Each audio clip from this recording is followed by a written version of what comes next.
Yohanes 3 ayat 16. Ada begitu banyak orang yang telah salah paham tentang ayat ini, dan akibatnya mereka dengan celaka menyusun teologi sesat. Contohnya bisa kita lihat dengan sangat jelas kalau kita mencermati teks Yunani orisinal dari Yohanes 3 ayat 36. Yohanes 3 ayat 16 berkata demikian, tanda kutip, karena begitu besar kasih Allah akan dunia ini, sehingga ia telah mengaruniakan anaknya yang tunggal, supaya setiap orang yang percaya kepadanya tidak binasa, melainkan beroleh hidup yang kekal. Kutip tutup. Berdasarkan ayat ini, banyak orang telah menyimpulkan bahwa keselamatan itu terjamin kalau mereka percaya saja akan Tuhan Yesus Kristus. Tetapi mereka benar-benar salah.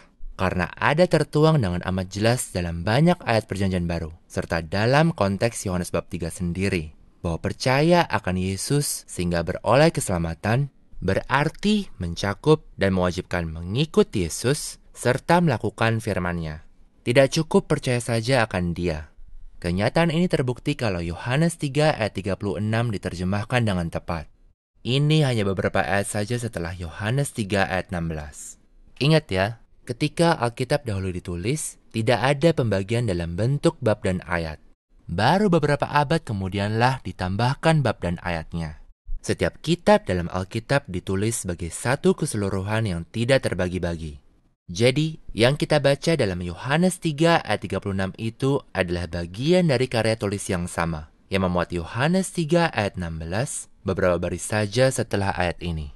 Maka ada petunjuk penting dalam Yohanes 3 ayat 36 untuk memahami makna Yohanes 3 ayat 16 yang sesungguhnya. Banyak terjemahan Yohanes 3 ayat 36 ke berbagai bahasa pada dasarnya terbaca seperti ini, tanda kutip, barang siapa percaya akan Putra, ia beroleh hidup yang kekal. Dan barang siapa tidak percaya akan Putra, ia tidak akan melihat hidup. Namun murka Allah tetap ada di atasnya. Kutip tutup. Coba Anda perhatikan pada terjemahan umum ini. Kata percaya didapati pada kedua bagian ayat tersebut. Barang siapa percaya akan Putra, ia beroleh hidup yang kekal. Tetapi barang siapa tidak percaya akan Putra atau menolak Putra, ia tidak akan melihat hidup, namun murka Allah tetap ada di atasnya. Tetapi terjemahan itu tidak benar. Dalam bahasa Yunani orisinalnya, ada dua kata yang digunakan. Pesan Alkitab dan Yohanes 3 yang sebenarnya terungkap kalau kata-kata itu diterjemahkan dengan tepat. Pada bagian pertama ayat itu, kita menemukan partisip dalam bahasa Yunani orisinalnya, pistewon, yang berarti percaya. Kata ini merupakan partisip aktif masa kini, nominatif maskulin tunggal dari kata kerja pistewo, saya percaya. Namun pada bagian kedua ayat itu, kita menjumpai partisip yang lain, apeithon, yang berarti tidak taat. Kata ini adalah partisip aktif masa kini, nominatif maskulin tunggal dari kata kerja apeitheo, saya tidak taat. Di halaman 99 dari Kamus Bahasa Yunani Inggris yang terkenal, Greek to English Lexicon of the New Testament and Other Early Christian Literature, atau leksikon Yunani Inggris Perjanjian Baru dan literatur Kristiani awal lainnya, karya Bauer, Denker, Arndt, dan Gingrich, yang dikenal sebagai BDAG, definisi utama apeitheo adalah tidak menaati, tidak taat. Apeitheo ini adalah kata kerja syarat makna, yang mengungkapkan satu penolakan umum dan secara keseluruhan untuk menuruti orang lain. Orangnya pada kasus ini adalah Yesus. Penolakan untuk taat atau menuruti ini bisa mencakup menolak percaya akan klaim-klaim seseorang, tetapi juga bisa mencakup kegagalan untuk menaati perintah-perintah dan ketentuan-ketentuan seseorang. Itulah sebabnya makna utamanya adalah tidak menaati. Jadi, Yohanes 3 ayat 36 seharusnya diterjemahkan seperti ini, tanda kutip, orang yang percaya akan Putra beroleh kehidupan kekal. Dan orang yang tidak menaati Putra tidak akan melihat hidup, namun murka Allah tetap ada di atasnya. Kutip tutup. Atau tanda kutip, barang siapa percaya akan Putra, ia beroleh hidup yang kekal. Dan barang siapa tidak taat kepada Putra, ia tidak akan melihat hidup, namun murka Allah tetap ada di atasnya. Kutip tutup. Di sini kita bisa melihat bahwa terjemahan benarnya menangkap sesuatu yang luar biasa penting. Suatu kebenaran yang belum tentu terungkap oleh terjemahan yang sebelumnya. Kita melihat pada terjemahan yang benar, bahwa percaya akan Yesus Kristus sehingga beroleh keselamatan, berarti Anda juga harus menaati dirinya. Supaya selamat melalui iman akan Yesus, Anda juga harus melaksanakan firman-Nya. Yohanes 8 ayat 51, tanda kutip, sesungguhnya barang siapa menuruti firman-Ku, ia tidak akan mengalami maut sampai selama-lamanya. Kutip tutup. Matius 19 ayat 17, tanda kutip, jikalau engkau ingin masuk ke dalam hidup, turutilah segala perintah Allah. Kutip tutup.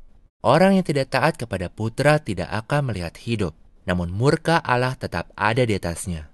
Itu jelas memperkuat pernyataan kami dalam buku serta artikel kami tentang pembenaran, bahwa dalam Perjanjian Baru, percaya akan Yesus sehingga beroleh keselamatan selalu berarti dan berperanggapan melakukan dan menaati perintah Yesus. Itu terbukti dari konteks atau melalui konteks lebih luas dari perikop-perikop yang membahas keselamatan melalui iman akan Yesus Kristus.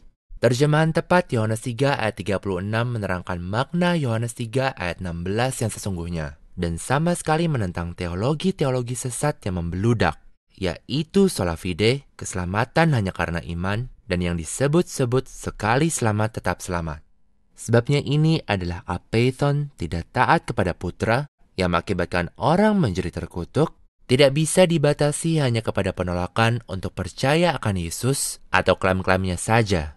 Namun kata itu juga berlaku pada kegagalan untuk menuruti perintah-perintahnya dan ketentuan-ketentuannya dalam berbagai macam aspek kehidupan. Orang-orang yang mempromosikan sola fide atau sekali selamat tetap selamat menentang ajaran kitab suci. Tidak cukup hanya percaya akan Yesus Kristus atau mengakui kepercayaan akan Dia. Anda harus menaati dirinya pula. Kalau tidak, Anda akan terkutuk. Itu termasuk menaati segala perintah dan ajaran Yesus, mendengarkan gerejanya, dan menghindari dosa berat. Kenyataannya di dalam Yohanes 3 ayat 16, ketika berkata, semua yang percaya akan Putra akan beroleh hidup kekal, ayat itu menggunakan partisip pistewon. Itu adalah partisip yang sudah kita bahas, dan ditemukan dalam Yohanes 3 ayat 36, di mana kata itu langsung dibandingkan dengan apeithon, tidak taat. Maka menurut Yohanes 3, ada pistewon, percaya akan Yesus sehingga beroleh keselamatan, dan juga ada apeithon, tidak taat kepada Yesus sehingga beroleh pengutukan. Pistewon, percaya, adalah kata yang kita temukan di dalam kedua ayat itu, di Yohanes 3 ayat 16 dan Yohanes 3 ayat 36. Dan dalam Yohanes 3 ayat 36, kata itu langsung dibandingkan dengan apeithon, tidak taat. Dan karena itu membuktikan bahwa pistewon, percaya akan Putra sehingga beroleh keselamatan, dalam Yohanes 3 ayat 16, mencakup dan mewajibkan ketaatan kepada Putra. Sehubungan makna Yohanes 3 ayat 16 yang sebenarnya, poin kami juga diperkuat oleh bukti lain dalam Yohanes 3, segera setelah Yohanes 3 ayat 16-18. Di dalam Yohanes 3 ayat 16-18, kita menemukan ayat yang terkenal yang sudah kita bahas, dan sebuah pesan tentang perlunya percaya akan Yesus. Pada Yohanes 3 ayat 19-21, kita lalu membaca berbagai pernyataan. Pertama-tama, tentang hukuman atau penghakiman atas perbuatan-perbuatan jahat. Kedua, tentang orang-orang yang berbuat jahat. Dan ketiga, tentang perbuatan-perbuatan yang menjadi nampak. Pernyataan-pernyataan ini langsung ada setelah Yohanes 3 ayat 16-18. Ini juga jelas menunjukkan bahwa ajaran Yesus dan Alkitab yang sebenarnya adalah iman akan Putra Tunggal Allah yang akan mengaruniakan keselamatan, adalah iman yang harus mencakup ketekunan dalam perbuatan-perbuatan baik atau pekerjaan-pekerjaan baik. Sebab Yesus berkata bahwa Ia akan membalas setiap orang menurut perbuatannya. Matius 16 ayat 27. Dan ke dalam neraka akan dicampakkannya semua orang yang melakukan kejahatan. Matius 13 ayat 41-42. Bagi Yesus, percaya akan Dia sehingga beroleh keselamatan berarti mengikuti dan menjaga firman-Nya serta perintah-perintahnya. Ini terlihat sangat jelas dari terjemahan Yohanes 3 ayat 36 yang benar. Iman saja tidak akan menyelamatkan atau membenarkan orang, seperti yang kita baca pada Yakobus 2 ayat 24. Tanda kutip, jadi kamu lihat bahwa manusia dibenarkan karena perbuatan-perbuatannya dan bukan hanya karena iman. Kutip tutup. Fakta bahwa taat kepada Kristus, berbuat baik, dan menghindari dosa berat diperlukan untuk keselamatan ditemukan di sepanjang Perjanjian Baru. Ibrani 5 ayat 9, tanda kutip, ia menjadi pokok keselamatan yang abadi bagi semua orang yang taat kepadanya. kutip tutup. Roma 6 ayat 16, tanda kutip, kamu adalah hamba orang itu yang harus kamu taati, baik dalam dosa yang memimpin kamu kepada kematian, maupun dalam ketaatan yang memimpin kamu kepada kebenaran. Kutip tutup. Rasul Paulus sendiri, seorang umat beriman Kristus yang sejati, kenyataannya berkata dalam 1 Korintus 9 ayat 27, bahwa dirinya sendiri bisa menjadi ditolak atau dianggap tidak layak, yaitu dia bisa kehilangan pembenaran. Paulus dalam bahasa Yunani menggunakan kata adokimos, yang berarti terdiskualifikasi atau ditolak. Kata ini dalam Perjanjian Baru jelas mengacu kepada orang yang ditolak, reprobate dalam bahasa Inggris, orang yang berada dalam keadaan pengutukan. Contohnya bisa dilihat pada Roma 1 ayat 28 dan 2 Timotius 3 ayat 8. Kedua ayat ini menggunakan bentuk-bentuk dari kata yang sama untuk menggambarkan orang yang tak dibenarkan atau orang fasik. Santo Paulus, seorang umat beriman yang dibenarkan, sedang mengajarkan bahwa dia bisa kehilangan pembenaran atau keselamatan seandainya dia melakukan atau gagal melakukan hal-hal tertentu. Tentunya di samping Yohanes 3 ayat 16, ada beberapa ayat yang disalahgunakan atau disalahpahami orang-orang untuk menyebarkan Injil sesat sola fide, keselamatan hanya karena iman. Namun fakta bahwa iman taat kepada Kristus, menuruti gerejanya yang satu dan sejati, dan menghindari dosa berat, diperlukan semua-muanya itu untuk keselamatan, jelas tertuang dalam ajaran Yesus dan di sepanjang Perjanjian Baru.